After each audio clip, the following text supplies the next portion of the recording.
Olá, turma, tudo bem com vocês? Espero que todos estejam bem. Hoje nós iremos corrigir o exercício da aula passada. Tá, nós começamos a falar sobre os object pronouns. Object pronouns são os pronomes objetos, tá? Apesar de parecer difícil, mas é bem simples o conteúdo. Os object pronouns são aqueles pronomes que vêm depois dos verbos, ou seja, eles nunca conjugam os verbos, eles vêm depois. Tá? Por exemplo, em português, quando a gente fala eu te amo, esse T do eu te amo, ele é um pronome objeto, tá? Em inglês, esse T equivale ao you, né? Ou seja, I love you, esse you que vem depois do love, o love é um verbo em inglês, é o verbo amar. Então ele vem depois do verbo amar, então o you é um pronome objeto, é um object pronouns. Tá? Então assim, é um conteúdo simples, eu passei os pronomes na aula passada. Tá? Então hoje nós iremos corrigir as tarefas que foram pedidas para serem feitas na aula passada. Na página 10 do capítulo 3, eu tenho lá o título, né, Object Pronouns, aí eu tenho número 1, olha só. Take a look at the words embodied in the sentences from the previous text and answer. Ou seja, dê uma olhada nas palavras destacadas aí nas frases abaixo, então então responda. Aí a letra A pergunta o seguinte, olha só. Primeiro vamos ler as frases. As frases elas estão nessa caixa azul aí que vocês podem ver no livro e ver aí na tela também para acompanharem melhor. A primeira frase diz assim, olha só. I agree with you that my city is cold. Ou seja, eu concordo com você que a minha cidade é muito fria. I agree with you that my city is cold. A segunda frase diz o seguinte. I hope they let me go. Eu esperei eles irem embora, eles me deixarem ir embora, né? Eles me deixarem ir. E a terceira frase diz assim: And does it not seem hard to you? Isso não parece tão difícil para você. Então reparem que na primeira frase eu tenho o you, esse you. Na segunda frase eu tenho o me. E na terceira frase eu tenho o you lá no finalzinho. Então reparem que esses três pronomes são pronomes objetos. Por que eles são pronomes objetos? Eles não estão conjugando o verbo e eles vêm depois dos verbos principais. Olha só, na primeira frase, o you ele vem depois, bem depois do verbo agree. Agree é o verbo. Quem está conjugando esse verbo é o I. I agree quer dizer eu concordo. Então esse you aí, ele é um pronome objeto. I agree with you quer dizer eu concordo com você, contigo, tá? Aí a segunda frase, o me, ele vem depois do let. Esse let é o verbo deixar, permitir. Tá? Então ele vem depois do verbo, ele não está conjugando o verbo. Quem está conjugando o verbo aí é o pronome they, que é eles, tá? Em português.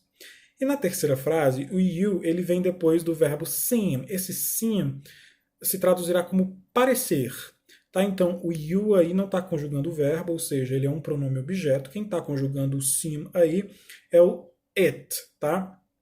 Então, vamos lá. A letra A da número 1 pergunta o seguinte. Do these people do or receive the action? Ou seja, as pessoas, ou seja, esses pronomes destacados aí nas frases, eles recebem ou eles fazem a ação? Eles recebem, receive. Por que eles recebem? Porque eles são pronomes objetos. Se eles praticassem a ação, ou seja, se eles conjugassem os verbos, eles seriam subject pronouns, ou seja, os pronomes pessoais do caso reto que nós conhecemos. Porque os pronomes pessoais do caso reto conjugam os verbos.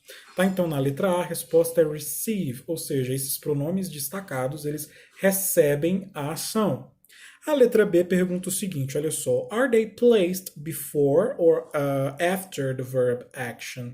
Ou seja, eles são posicionados numa frase antes ou depois do verbo principal, do verbo que pratica a ação, que faz a ação, na verdade. Eles vêm antes ou depois?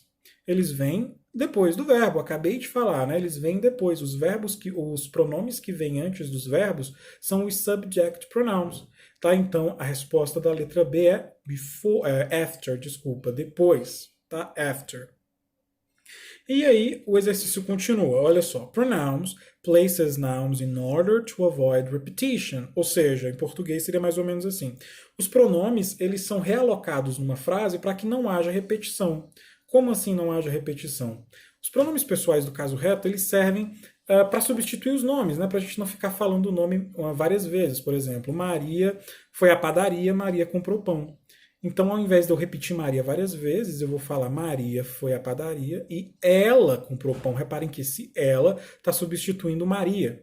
Tá? Então, a mesma coisa funciona, no caso, para os pronomes objetos. A mesma coisa acontece com os pronomes objetos, ou seja, eles são usados para que não haja repetição de nomes. Por exemplo, se eu falo assim, Maria me contou uma história e eu concordo com ela. Reparem que esse ela aí, ele equivale a um pronome objeto. Por quê? Porque ele está recebendo a ação, eu estou concordando com Maria, né?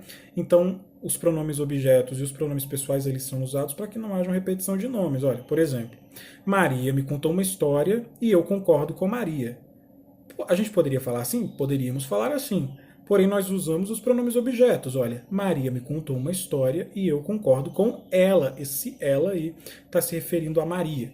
Tá? Então, a mesma coisa que acontece na língua portuguesa acontece na língua inglesa.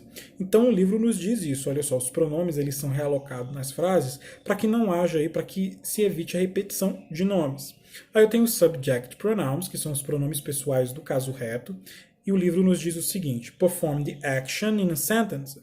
That's why they come before the verbs. Ou seja, são os pronomes que praticam a ação, por isso eles vêm antes dos verbos. Aí eu tenho um exemplo aí, olha só. I like my friends.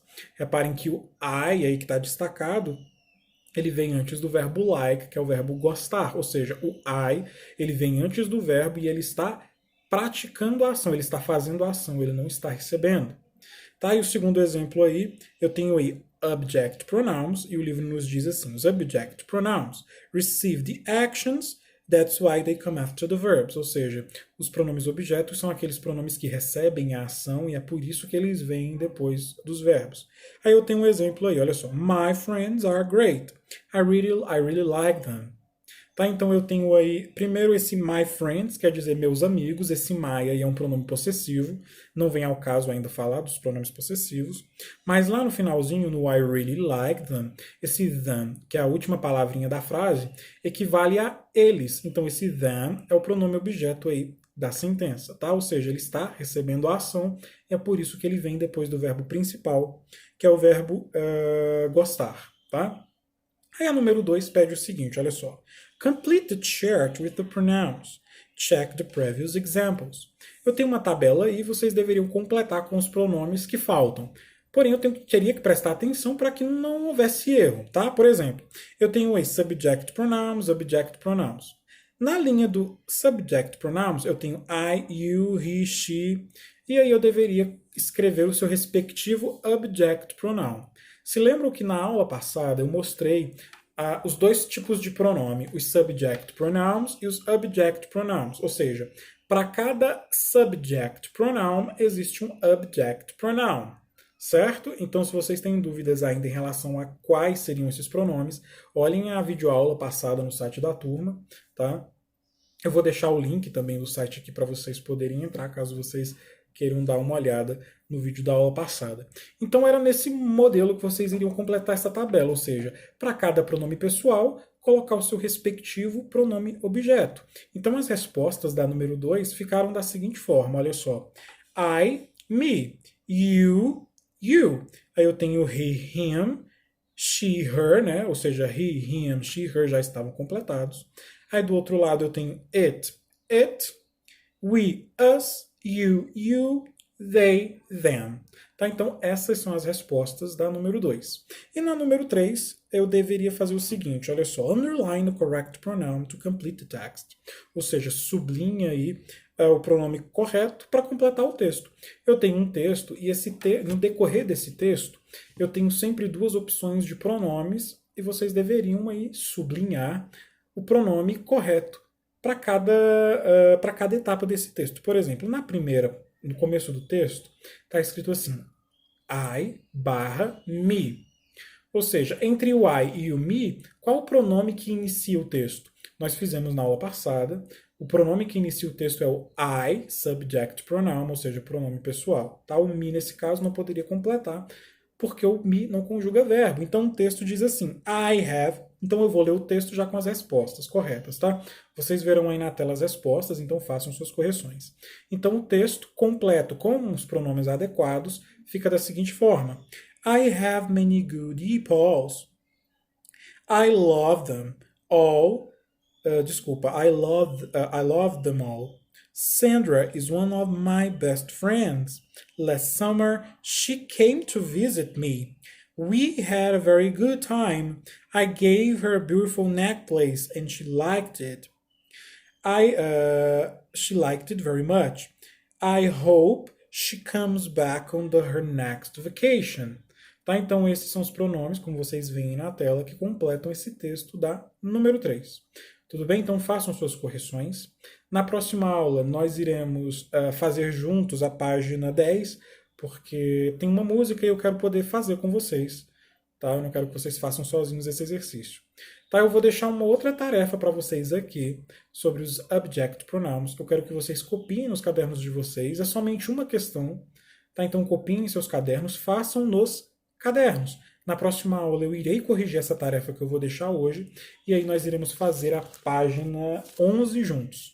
Tá? Então é isso, nossa próxima aula é amanhã, aula ao vivo. Tá? Qualquer dúvida me procurem e não se preocupem, quem não conseguir acessar a plataforma por esses dias, é só me procurar, as aulas vão ficar disponíveis para vocês verem depois, mas caso vocês tenham dúvidas, me procurem mesmo assim, que eu estou à disposição. Então é isso, beijo, abraços a todos, até amanhã.